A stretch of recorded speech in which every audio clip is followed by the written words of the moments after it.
ബിസ്മില്ലാഹി റഹ്മാനി റഹീം. ദുറൂസുൽ ലുഗ അൽ അറബിയ ലി ഗൈരി നാത്തിഖീന ബിഹ, രണ്ടാമത്തെ ക്ലാസ്സാണ്, രണ്ടാമത്തെ പാഠം. അദ്ദർസു സാനി, പേജ് നമ്പർ 12. ദാലിക, അത് എന്നുള്ളതാണ് ആ വാക്കിൻ്റെ അർത്ഥം. ദാലിക എന്ന പദത്തെക്കുറിച്ചാണ് നമ്മൾ പഠിക്കുന്നത്. ആ നക്ഷത്രത്തിൻ്റെ ചിത്രം നോക്കൂ. മാ ദാലിക, അതെന്താണ്?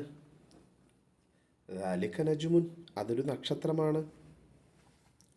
ഹാദ മസ്ജിദുൻ, ഹാദ നമ്മൾ നേരത്തെ പഠിച്ചു. ഹാദ എന്ന് പറഞ്ഞാൽ ഇത്. ഹാദ മസ്ജിദുൻ, ഇതൊരു പള്ളിയാകുന്നു. This is a masjid. വദാലിക ബൈത്തുൻ, അതൊരു വീടാകുന്നു. That is a home. ദാലിക എന്ന് പറഞ്ഞാൽ ദാറ്റ് എന്നാണ് അർത്ഥം. ഹാദ ഹിസാനുൻ വദാലിക ഹിമാറുൻ, ഹാദ ഹിസ്വാനുൻ, ഇതൊരു കുതിരയാകുന്നു. വദാലിക ഹിമാറുൻ, അതൊരു കഴുതയുമാകുന്നു. വാ എന്ന് പറഞ്ഞാൽ ആൻഡ് എന്നുള്ളതാണ്. ഇതൊരു കുതിരയും അതൊരു കഴുതയുമാകുന്നു. ഹാദ ഹിസാനുൻ വദാലിക ഹിമാറുൻ, this is a horse and that is a donkey. അദാലിക കെൽബുൻ, അതൊരു നായയാണോ? ചിത്രം നോക്കൂ. നായയാണോ? അല്ല. അല്ല. അദാലിക ഖിത്തുൻ, അതൊരു പൂച്ചയാണ്. അതൊരു പൂച്ചയാണ്. ഖിത്തുൻ, ക്യാറ്റ്. മാ ദാലിക, അതെന്താണ്? മാ ദാലിക, അതെന്താണ്? മാ ദാലിക, ദാലിക സരീറുൻ, അതൊരു കട്ടിലാകുന്നു.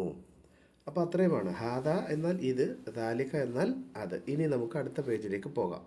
മൻ ഹാദ വ മൻ ദാലിക, ഇതാരാണ്, അതാരാണ്. മൻ ഹാദ, who is this, who is that, ഇതാരാണ്, അതാരാണ്. ഹാദ മുദർരിസുൻ, ഇതൊരു അധ്യാപകനാകുന്നു. വദാലിക ഇമാമുൻ, അതൊരു ഇമാമാണ്. ചിത്രം കണ്ടില്ലേ? പഠിപ്പിക്കുന്ന ഒരാൾ. മുദരിസ്, പ്രാർത്ഥനയ്ക്ക് നേതൃത്വം കൊടുക്കുന്നു, നിസ്കാരത്തിന് നേതൃത്വം കൊടുക്കുന്നു മറ്റൊരാൾ, അളിമാം. മാ ദാലിക, അടുത്ത ചിത്രം നോക്കൂ. അതെന്താണ്? ദാലിക ഹജറുൻ, ദാറ്റ് ഈസ് എ സ്റ്റോൺ, അതൊരു കല്ലാണ്. ഹജർ, കല്ല്. ഹാദാ സുക്കറുൻ വദാലിക ലബനുൻ, ഇത് സുക്കർ. സുക്കർ മീൻസ് ഷുഗർ, പഞ്ചസാര. ഹാദാ സുക്കറുൻ, ഇത് ഷുഗറാകുന്നു. വദാലിക ലബനുൻ, അത് പാലുമാകുന്നു. കുപ്പിയിലുള്ളത് പാലുമാണ്. ഇവിടെ നമ്മുടെ അടുത്ത് പഞ്ചസാര ഇരിക്കുന്നു, അവിടെ പാലിരിക്കുന്നു. അപ്പോൾ അതിൻ്റെ എക്സർസൈസ് നോക്കൂ. ഇഖ്റ വക്തുബ്, വായിക്കൂ, എഴുതൂ. ഹാദാ സുക്കറുൻ വദാലിക ലബനുൻ, ഇത് പഞ്ചസാരയും അത് പാലുമാകുന്നു. മൻ ദാലിക, അതാരാണ്? ദാലിക ഇമാം, അത് ഇമാമാകുന്നു. അദാലിക ഖിത്തുൻ, അതൊരു പൂച്ചയാണോ? ദാലിക കൽബുൻ, അല്ല, അതൊരു നായയാകുന്നു.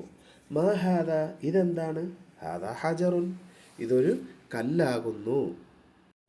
അൽ കലിമാത്തുൽ ജദീദ, പുതിയതായ നമ്മൾ പഠിച്ച പദങ്ങൾ. കലിമത്ത് പദം, കലിമാത്ത് പദങ്ങൾ. അൽ കലിമാത്തുൽ ജദീദത്തു, പുതിയ പദങ്ങൾ.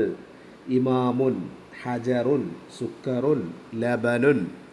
ഇമാമ്, ഹജർ കല്ല്, സുക്കർ പഞ്ചസാര, ലബനുൻ പാല്.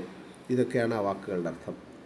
അപ്പോൾ നമ്മൾ ഹാദ എന്താണെന്ന് പഠിച്ചു, ദാലിക എന്താണെന്ന് പഠിച്ചു, പുതിയ ചില പദങ്ങളും കൂടി പഠിച്ചിട്ടുണ്ട്. അതൊക്കെ ഏതൊക്കെയാണെന്ന് നോക്കുക, എഴുതി വയ്ക്കുക. നമുക്ക് അടുത്ത ക്ലാസ് ഉടനെ തുടങ്ങാം ഇൻഷാ അല്ലാഹ്. അസ്സലാമു അലൈക്കും.